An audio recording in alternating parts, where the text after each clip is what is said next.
episodes. Getting on to the second topic today, and this is another review similar to what I did with Justice League yesterday, but I'm going to try and not do it as long. I think like my review of Justice League was like almost an hour, so I don't want to do it that long. It's just going to be a quick kind of recap, review, little discussion, giving my thoughts on the Disney Plus series WandaVision. One of my most anticipated properties from Marvel in a very long time, probably since Endgame. Very, very highly anticipated. When it was announced, I wasn't really that excited for it, to be honest. I just thought it was sounding like a weird concept. I think that the worst parts of the MCU films that featured the characters in was the Wanda and Vision relationship. I just felt it felt really forced. I didn't really feel like the actors had very good chemistry with each other. I don't think they had enough scenes together to really make that relationship believable. I kind of feel like it always slowed the films down when the film focused on their relationship. It never felt like it was genuine, and I didn't really feel the bond there between the characters. So when it was announced, and it was going to be this kind of like weird kind of throwback to like old TV series kind of style, it was just very bizarre. And I remember when the first trailer came out as well, I was like, this looks kind of weird, but not to the extent what I thought when it was first announced, because I had no interest. I had almost no interest when it was first announced. I thought it was going to be terrible. I thought it was going to be boring, and I didn't have high hopes for it. Well, they released the trailer, and then I started to get more into it. Then I started to get behind it a little bit more, because they released more about the story and kind of like the possibilities that are there with this story. It almost looked as if Wanda was going mad, even in the trailers. Like you could see in the trailers, it just looked so bizarre. It did look like this was something that Wanda was kind of building herself in her mind. My theory was that it was just all in her head. That was my theory. I thought it was all in her head, and she was like losing her mind type of thing. We didn't get that in the final series, but I'll get on to that later. For now, just going to give a kind of quick little recap of the actual series itself. Starting thoughts, I think the series is fantastic. I think it's a weird one, WandaVision, because it's so unique in the sense that every episode feels so different from each other. Like every episode, especially those first like 3 episodes, where we haven't been introduced yet to Shield or not Shield, Sword. We haven't been introduced to like Monica properly. We haven't been introduced to Darcy properly yet. This kind of episodic rip-off of TV series from like the 60s, the 70s, that for me was very bizarre, because obviously I'm only 24, so a lot of the references I probably didn't pick up, and I felt it was very weird, but I was interested, to say the least. I was very interested. I thought the style was very unique. I think they did replicate TV series from that time really well, even through the look of the lenses and the lighting and the staging, the effects. It felt very genuine and very of its time, which I thought was really, really like a very strong positive of the episodes. And I always felt like while I was watching, especially those first 3 episodes, I always felt there was this very awkward, tense undercurrent towards these episodes, which made it more engaging. I think without those moments, it would have been very boring. It would have been very boring. I think they needed to build suspense in there to make you question what you were seeing. Like, I think they needed to do that. That's one of the main things they did really well, is that in each episode, they just drop these little things, these little tiny breadcrumbs for you to follow, and just to make it a little bit more tense. And they slowly build over the episodes. But in that first one, the first episode, the scene at the dinner table with Mr. Hart, with the hearts, you know, how the Mrs. Hart was kind of almost looked like she was being restrained in a way, like she was trying to hold back She was trying to keep a smile on her face, but you could feel the kind of repression in her voice and her actions and in her face. It was really awkward. Like, it was really tense. And then you get the scene with Dolly at that like little tea party thing that they have, where they're talking about stuff. I can't really remember much from it, to be honest, but I remember that conversation, and then it kind of went towards Wanda, and her having this discussion about Dolly saying, I know you, I know what you're doing. Wanda saying, like, I don't mean no harm, and I don't, I don't know what you think you know, but you don't know what you're talking about, type of thing. And those little moments in each episode keep you engaged, and that's what keeps the show from being a slow, awkward bore. Because for a lot of it, it kind of is. Like, it is very. If you're not used to watching series like this, and you wasn't a fan of TV series from that era, I think a lot of it will be lost on an audience. I think a lot of, including me, to be honest, like when I was watching it, I was thinking, like, it's a bit weird that it's in black and white. It's a bit weird that they are framing this like it's a genuine TV series, like from that era. It's very jarring, and I think it only becomes clearer as you get through the series. I think I watched the series from start to finish twice. So I watched it through its original run, from when each episode was being released. I watched it through its original run, and then I watched it again all the way through. Like, I binged it in like a day. And I feel that the first 3 episodes were better as we got along into the 4th, 5th, 6th episodes. That's when the kind of the connective tissue was there more. We learned more about what was going on. We learned more about Wanda and kind of the power that she actually has. We've not really seen it. It's always been kind of hinted towards that Wanda is this very, very powerful being, but we never really saw it in action properly until this series. Like, she literally has the power to take over, like, people's lives and make them feel like they are living a different life.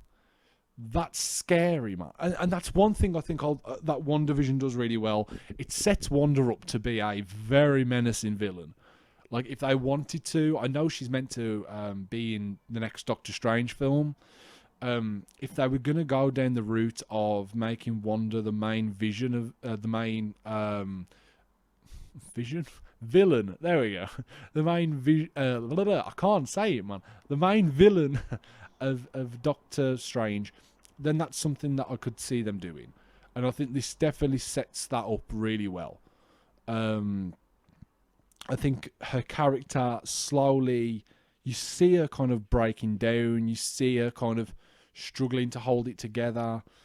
And obviously throughout this series, if you've been keeping up with the MCU at this point, you know that Vision is dead. But yet he's there. So you kind of have these questions in your head, like, what did she do to Vision? Did she, like, reanimate his dead body? What did she do? Like, and it's that kind of awkward, like, unanswered questions that permeate throughout the entire series. You don't really know what's going on until the end of the series, where things start to get wrapped up and you understand more. But throughout the first half of the series, a lot of it you don't really know what's going on, and it's very creepy.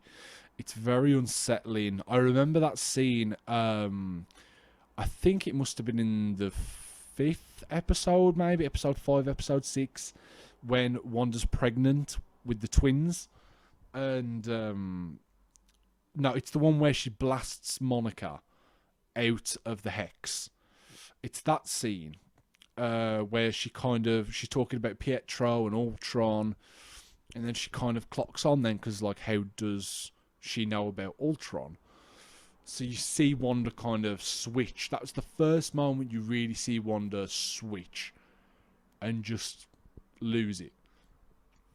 And then you get the scene when Vision comes into their house, and it's the dead corpse Vision from the end of Infinity War when Thanos pulls out the stone from his head.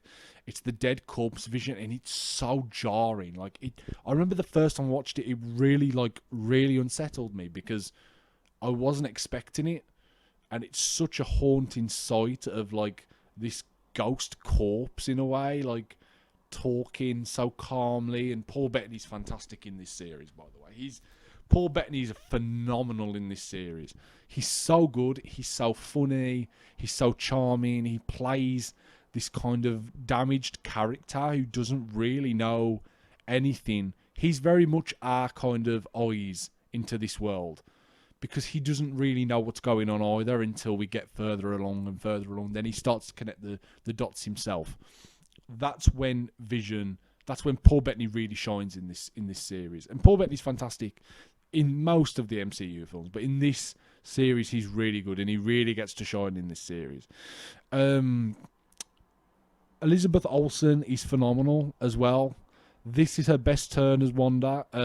She goes through so many different emotions in this series. She plays the stereotypes really well. She plays them very on the nose, and even the small actions, like the way she walks, the way she carries herself, the way she like uses her hands and her facial expression, they're very, very playing on the stereotypes of the time periods that these series are set in. These episodes are set in, and I think it really works. She's really good in this role. Like, she's so good. She's got such a grasp of this character now that she's really, really good in this role. And her and Bettany, even though I don't think they had much chemistry before this, they have such good chemistry in this series. Their chemistry is ridiculous in this series. You really get to care for those characters. You get to care about their relationship. Like, I could never have imagined caring about Wanda and Vision. Like, it's such a weird thing. Like, when I'm watching Infinity War and they're in that like Scottish village and they're talking about like, I just feel you, and I'm just like, oh, that's one of the cringiest lines ever.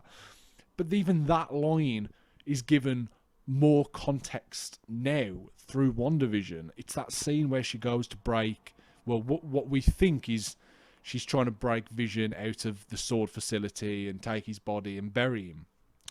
And while she breaks in, she does that kind of red magic thing over where the Mind Stone was, to kind of feel his soul.